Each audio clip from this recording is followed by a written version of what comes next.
Fisheries officers are the people who patrol and protect waters, but the Victorian team's about to be gutted. There's a lot of very, very concerned former officers and investigators. We've done some very dangerous and difficult work over decades, and this can be undone in a heartbeat. The Victorian Fisheries Authority has tabled a proposal to close 5 stations and replace 73 fisheries officer positions with 36 engagement officers, effectively removing the state's on-the-ground power to patrol. They're shocked, they're angry, but they keep saying to me that they're really worried about the impacts on the marine environment. Murray Donaldson, a 37-year veteran of the sector, has seen how bad things can get when there's no one patrolling fishermen. If this proposal goes ahead, fish will become what tobacco is in Victoria currently, and that's pretty scary. He and his team ran controlled undercover operations, working alongside police to catch illegal fishers. We were dealing with offenders that had prior convictions. Some of the cases that we ran at that time revealed that one individual, in the space of 1 year, he was able to derive a benefit of $1 million from trafficking abalone interstate. One of our most valuable seafood products, abalone, often sells for upwards of $100 a kilo, and Australia supplies 30% of the world's wild-caught abalone. The market is estimated to be worth $152 million. Murray fears once officers are taken off the job, organised crime will move in quickly. You have to look at fish as a commodity, as organised crime will. It has a value, and what they'll be looking at is, what is the risk of me being caught taking this fish and selling it on the black market? And if all these fisheries officer positions go, it'll be zero. And that's why we're seeing fire bombings and we're seeing competition between different organised crime groups. Now, this will happen with fish if all these officers are removed from their roles. Established as the Victorian Fisheries Authority in 2016, fisheries officers don't just deter organised crime and overfishing, they inspect vessels, gear, licences and catches to ensure that fisheries laws and regulations like bag limits are obeyed. For decades, Dave worked on these waterways, only retiring in 2023.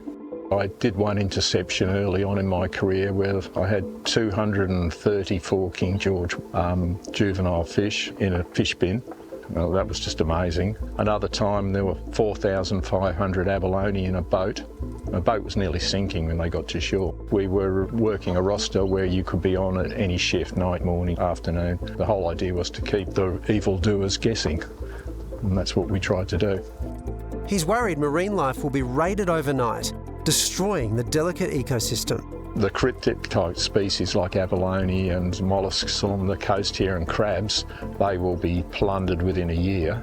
They'll be gone and they'll never regenerate in those areas. The Victorian National Parks Association warned these cuts will leave parks and wildlife virtually unprotected and vulnerable to widespread illegal fishing, spelling disaster. 80% of success is turning up. If you're not out there creating a visible deterrent, things are going to slip, and they will slip.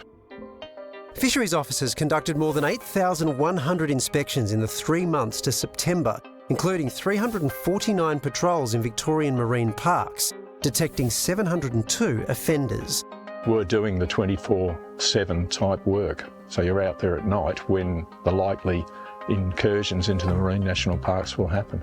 But the Victorian Fisheries Authority says over the past 10 years, the fisheries have changed, with people overwhelmingly doing the right thing, citing 90% compliance. People are complying. There's the equivalent of a full MCG who aren't, that we know of, and there's a lot that we don't know of. And so you need to be out there constantly making sure that it doesn't slip out of hand, because if it does, getting it back is a hard task. Last week, the state government confirmed it's coming for Victorian public service jobs. On the raw figures, between 2,000 and 3,000 VPS jobs would be expected to go. While it says frontline services and integrity agencies won't be cut, the Treasurer says there are grey areas between what some people think of frontline services and what others don't. But retired officers Murray and David feel they are frontline workers, and the union holds grave concerns for the safety of officers if they're to be sent out alone. They won't be able to approach certain people that are doing the wrong thing because there's a risk to their safety, especially if people are doing things in groups and means they have to walk away from crime. A 5-week consultation phase between the union and government is underway, but the legacy of what these officers helped build is facing extinction. Fisheries officers are regarded with a lot of respect in all those communities. They understand the purpose of it and they do a great job in representing themselves and the Victorian Fisheries Authority really well in trying to maintain and sustain our fisheries. The Premier must be aware of the impact of taking away these fisheries compliance officers will have. She can and she should immediately intervene and stop this. There's a lot of ways to save money. I wouldn't have thought that would have been a particularly smart thing to do. And you'd imagine that the Federal Environment Minister, Tanya Plibersek's probably going to intervene. Yes. I mean, when you look at that's crazy. The thing that strikes me, I mean, I've never in my wildest dreams would I've thought about seafood as a black market, right? Yeah. But that seems to me actually the dangerous bit because...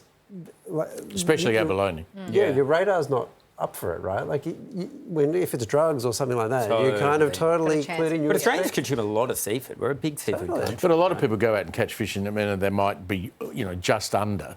Yeah. And you know those guys are around, so you don't take it, you let it go. That's the thing, it's if the there's visible no one presence. checking. It's the visible presence of them that was mentioned in that story. Yeah. And also those rates with the compliance. Isn't there an argument, though, that everyone's complying because of the visible presence and because of the officers? We don't need speed cameras. People don't speed as much. Have you noticed that? Yeah. We need to give them a kiss, throw the fish back in,